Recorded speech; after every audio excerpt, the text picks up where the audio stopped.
Hi, everyone. Welcome back to English Unlimited podcast. I'm Charlie. And I'm Jamie. Okay, let's jump right into this because I have this feeling that I think almost everyone listening has had. You know that feeling. I think I do, but go on. You've worked so hard for something. Maybe you finally get that promotion or you buy that thing you've been saving for, a new phone, a car, whatever. And for a moment, it's great. But then maybe a week later, maybe even a day later, you still feel this kind of restless feeling inside. Restless. That's a really powerful word to start with. Yeah, it's like you're always chasing more, but you never actually catch happiness. It's always just ahead of you.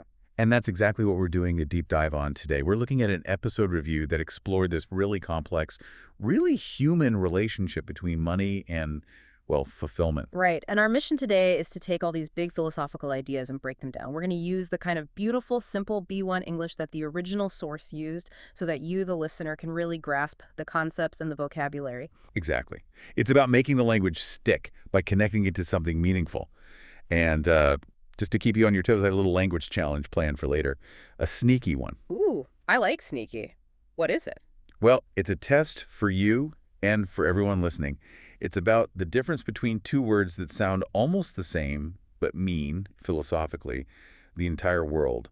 The difference between presence As in being in the moment. and presence. As in gifts. Ah, okay, I see it. That's clever. It is, and it ties directly into the core message we're going to unpack. I love that. So definitely stick around for that little quiz. You know, it's funny, the source itself seems to suggest that just talking about these things, gratitude, satisfaction, it actually helps you learn. It really does.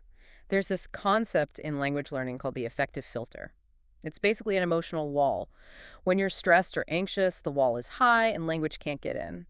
But when you're relaxed, When you're relaxed, reflective, like we're going to be today, that wall comes down and you just absorb the language more easily. So the philosophy literally makes the English easier to learn. That's amazing. Okay, before we dive in, just one super quick but really important thing. If you haven't already, please take a second to subscribe to English Unlimited podcast. And if you get something valuable out of this deep dive today, hit that like button. It truly helps us out and lets us know we're on the right track. It really does. Okay. Let's get into it.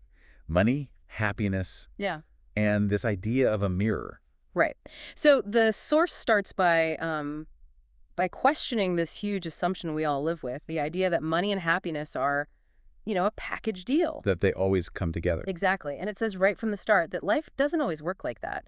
It asks us to look for what it calls gentle truths instead of just, status symbols. I really like that phrase. And it leads to this idea of money as a mirror. Yeah. That we use it to see ourselves. We do, and maybe without even realizing it. Think about it. We get our paycheck, we look at our bank account, we see what our friends are buying on social media, and we hold that up as a mirror. And we ask it questions. Yeah. Right? Yes.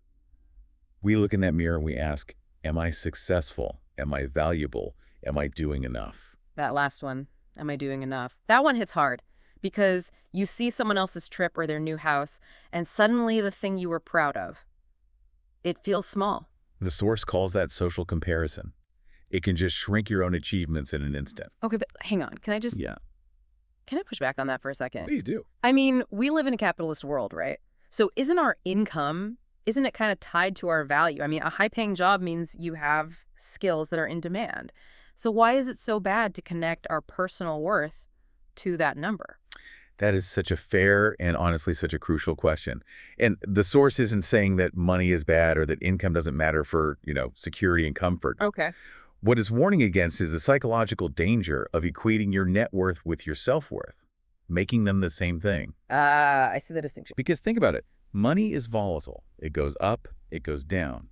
If your income drops because of, a bad economy, does that mean your value as a human being just decreased? Well, no, of course not. But it can feel that way. It can absolutely feel that way. And that's the trap. It's completely exhausting to tie your identity to something so unstable. Yeah, you're constantly on a treadmill just chasing a number to feel okay about yourself. Exactly. And the source has this one beautiful, clear sentence that just cuts right through it. It says, your worth has never been about your income. You are not a number, not a paycheck. You are a person. That's the moment.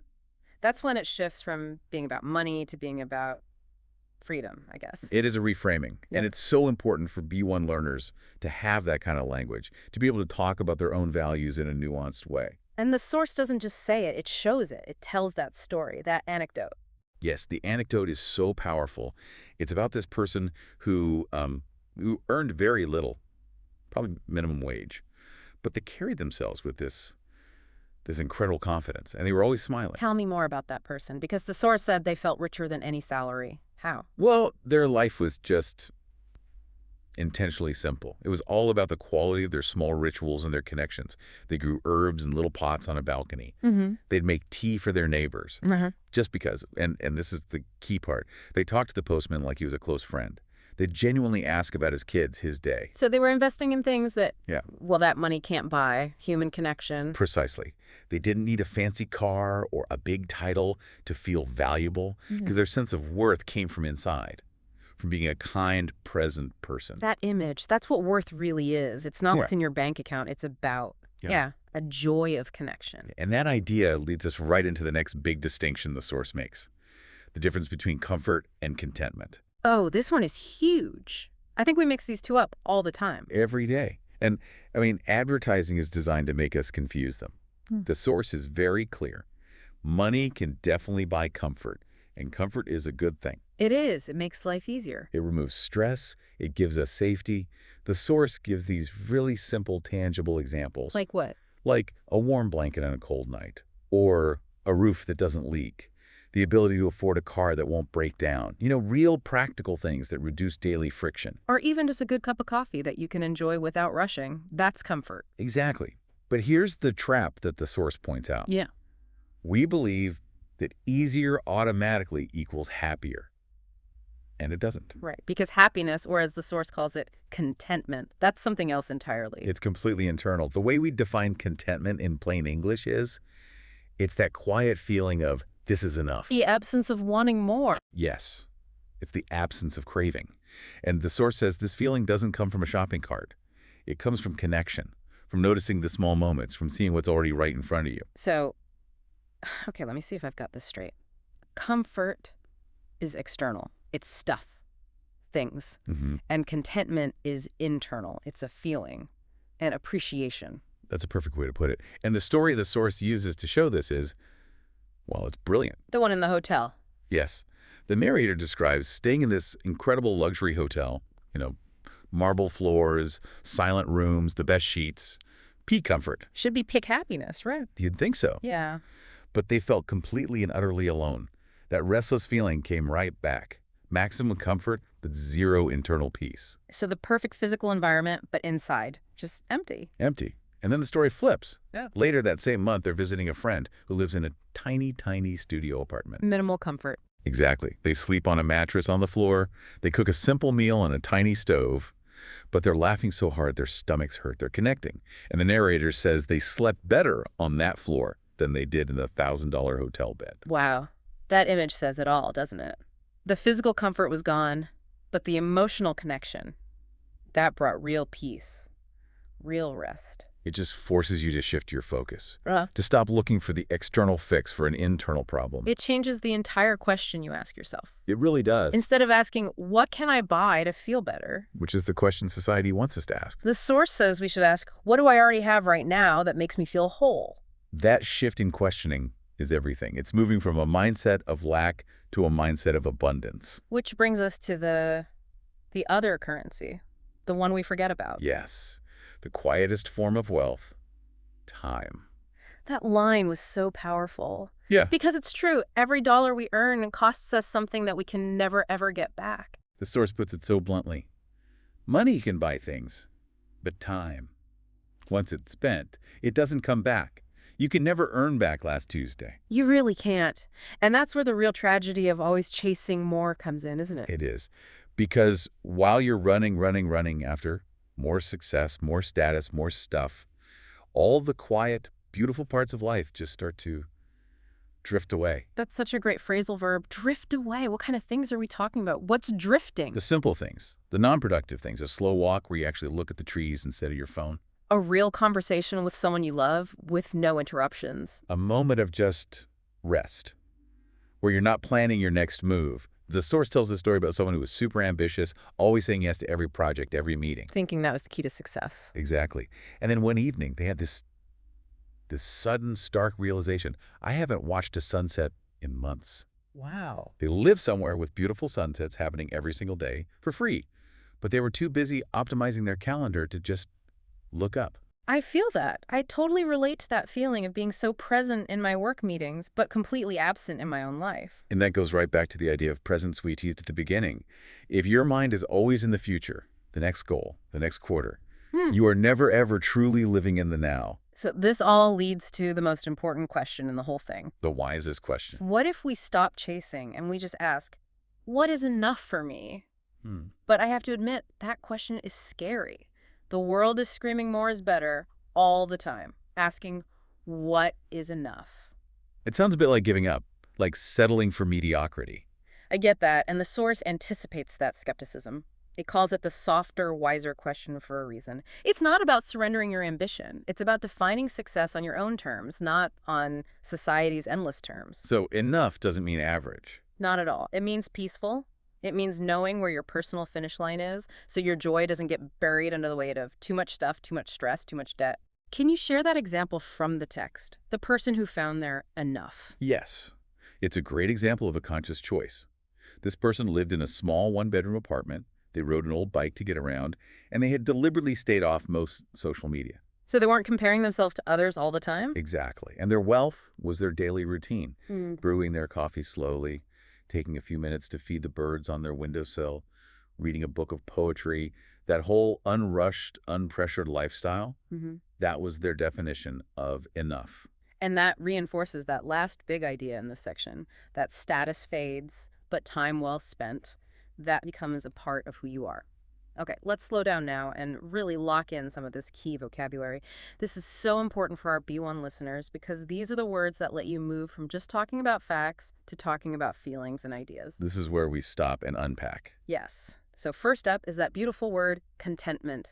And wait, that's a word I've heard a million times, but I always get it confused with happiness or satisfaction.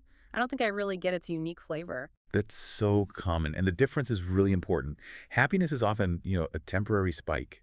It comes from something good happening, a fun party, a good grade. It's reactive. Exactly. Contentment is stable. It's internal. In plain English, you could define it as a feeling of quiet happiness and deep peace with what you already have, without needing to chase anything more. It's a settled state. A settled state. I like that. It's like a calm lake, not a crashing wave. Okay, pronunciation. Is there anything tricky about this word for learners? Just a small thing. It's contentment, 3 syllables. But sometimes that middle T gets a little lost in native speech.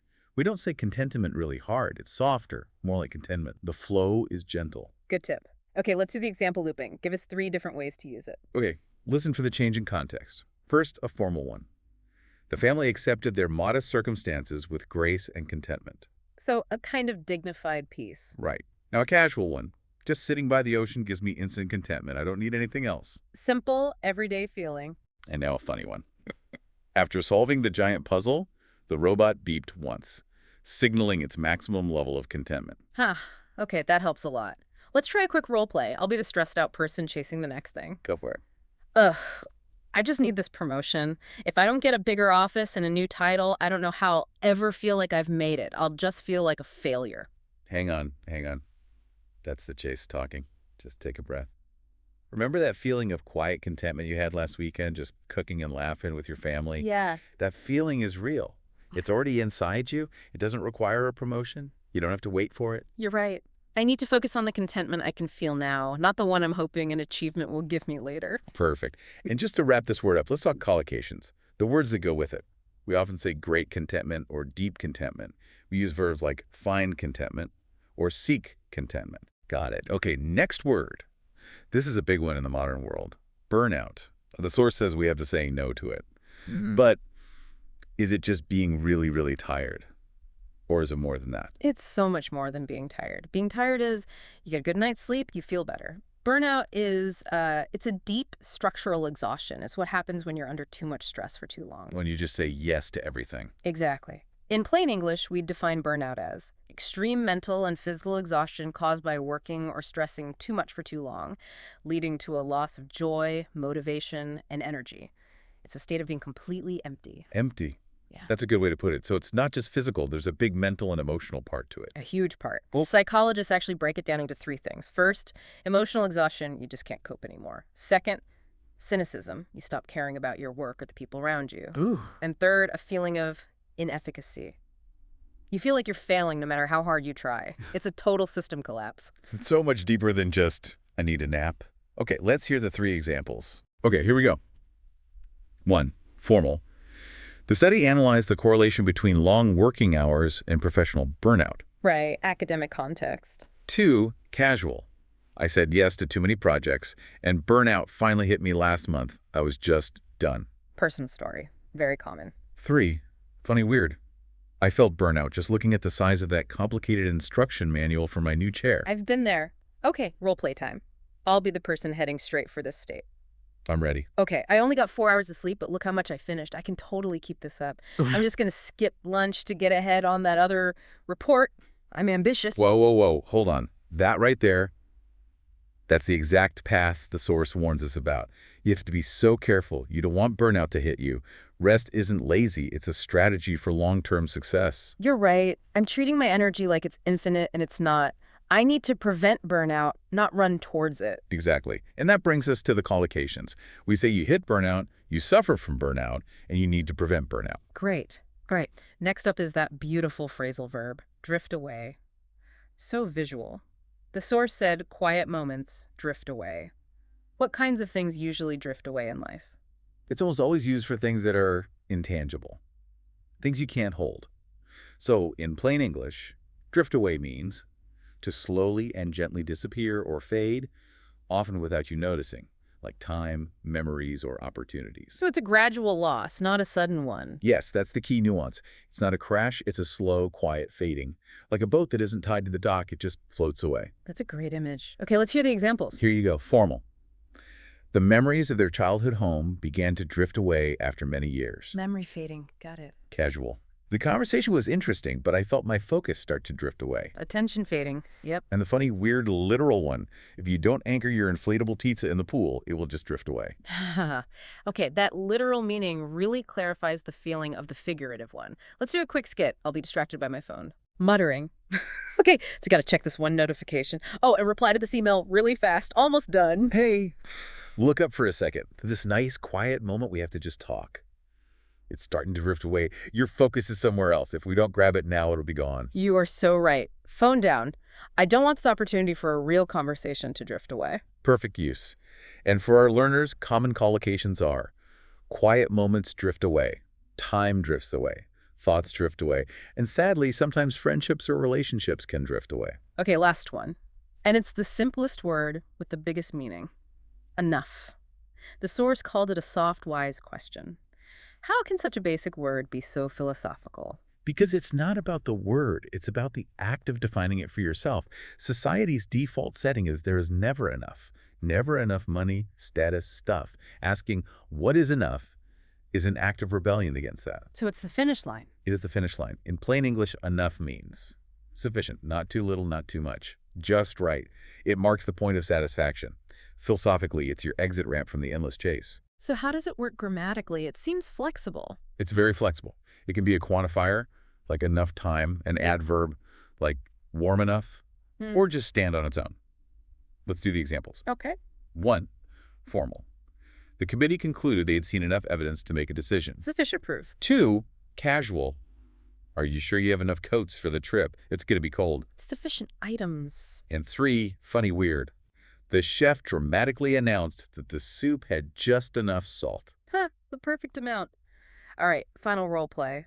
I'll be the consumer who always wants more. Hit me. I just saw the ad for the new phone. I have to get it. Mine is almost a year old. I deserve an upgrade for all my hard work. Hang on.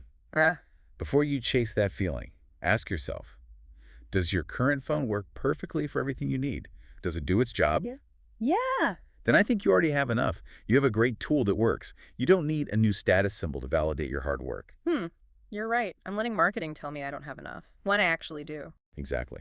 And the key collocations to practice are enough time, enough money, barely enough, and the most important one for this topic, have enough to be happy. Fantastic. Okay, I feel like I've really locked those in now. Good. Now let's talk a little about the structure the source uses, because it's a great learning tool in itself. The contrasts. Yes, what's technically called antithetical parallelism. That money can buy X, but it can't buy Y structure. It's brilliant for B1 learners because the sentence pattern repeats, so you can focus on the new vocabulary. It really makes the ideas pop. Let's go through the big four from the source. Okay, the first one. Money buys a bed, but not peaceful sleep. So good. It shows the difference between the physical object, the bed, and the internal state. The peace you need to actually sleep. Exactly. Yeah. Next, money buys food, but not the taste of love at the dinner table. So the value isn't just the ingredients, it's the connection, the sharing, the feeling of being together. Precisely. Third, money buys medicine, but not perfect health. This one's important. It separates treatment from true wellness. Health requires rest and peace and time. All the things we sacrifice when we're just chasing money. And the last one, money buys entertainment, but not true joy. The difference between a temporary distraction and a deep internal feeling of fulfillment. Using that word true joy really adds power. It does. And for learners, these patterns are like templates. You can use them to build your own arguments and express more complex ideas about value. And it doesn't stop there, does it? The source then shifts from what we have to what we give. Yes, it introduces this idea we can call the expansion principle, which is that giving your time or resources away doesn't make your world smaller. It actually expands your happiness. That seems so backwards from a purely financial point of view. It does. But the source links giving directly to a sense of purpose. People who give, whether it's their time, a kind word, or money, they report feeling more fulfilled, more connected, more human. And it doesn't have to be some grand gesture, right? It's not about writing a huge check. Not at all. It's about small, intentional acts. The story it shares is perfect. This man sees a stranger caught in the rain without an umbrella. And he just gives them his. He gives them his umbrella, gets soaked himself, and walks away smiling. That small act of kindness gave him a bigger emotional return than a paycheck ever could. It's a quiet joy. That's the perfect phrase for it. A quiet joy that comes from the heart, not from pressure. Okay, so we've got the philosophy. Now let's talk about the practical, actionable stuff. This is where learners can get some really useful everyday English. Exactly. The source moves from the why to the how. 4 key strategies. First, reduce clutter. And that's not just about tidying your desk. No, it's about creating mental and physical space in your life. Less stuff, less noise, less clutter means more mental clarity. Okay, number 2, this is the big one. Practice presence. This is the antidote to feeling like life is drifting away. The advice is to anchor yourself in your senses. Notice the quiet hum of the morning. Feel the warmth of your first sip of coffee. And this brings us back full circle to our little language quiz teaser. It does. The source makes it crystal clear. Happiness comes from presence, being mindful, not from presence getting more stuff. Such a great distinction. Okay, 3rd action point. Actively prevent burnout. This means learning to say no. The source mentions practical things like taking a mandatory day off, managing your energy, not just your time, maybe using a technique like Pomodoro to build in rest. It's about sustainability. It's all about sustainability. And finally, number 4, cultivate gratitude.